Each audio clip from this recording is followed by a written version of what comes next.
Assalamualaikum warahmatullahi wabarakatuh. Jadinya videonya long pegat tabo ke ado gedanya Fakrul Radhi. Beliaunya nak ke anggota DPD utusan Aceh. Jadi kebetulan ilung hana nomor WA kayaknya ataupun payah tak hubungi kayaknya.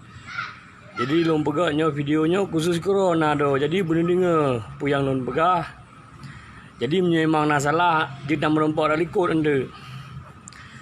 Jadi bak sabar long baca, bak sabar berita yang nak pegah lira ni bahawa masyarakat Aceh baik ya peik bendera bintang belun.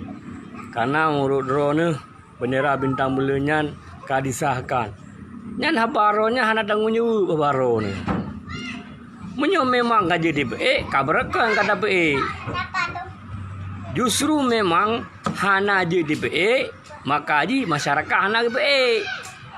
Menyo ke peik kenang tapak bak polisi dengan bak tentera. Jadi ro ke kabegah abang mangat ke mentang kali hinan, habakah hana tanggung jawab. Ya, nah, contoh lagi barosa tanggal 4 Desember. Masyarakat ejak ke dia Bandar Aceh, mereka kan kat terendu mereka. Kapengan masyarakat. Kapeik di lelero ke. Ya menan, nyan habang kakah mereka. Baik menan cara kabegah haba, baik kabegah habam kali ke menda. Ya menan. Jadi nyo videonyo butruk kero kan nonton ka baca kabegah. Kibang kabegah ikah bendera je peik hana pupu. Kibah hana pupu. Hana pupu bakah. Betul. Mudra ke mentang orang hana kerja jak ke di bak 4 Desember ka pengen masyarakat. Ho kajak berusaha bak 4 Desember. Mudeh kawo kena undang ro ka pengen masyarakat. Kadang ro kinan ka begah. Nyo ka begah apa yang na raya bak media ka begah apa ka begah peraknyo perak je. Jadi ka begah apa nak tanggung jawab melimang bi kana ka begah apa. Ya benar. Kamangat dro kementang kaju inan. Laleh hilung orang yang naru ku pilih ka.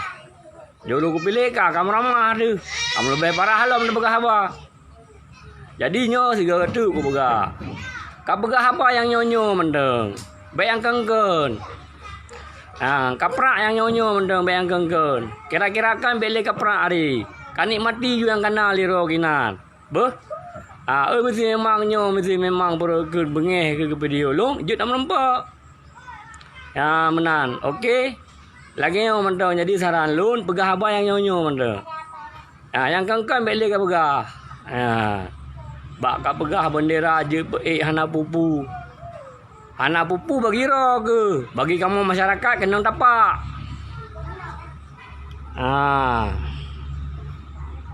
Okey lah menan, kajuk ilai. Assalamualaikum.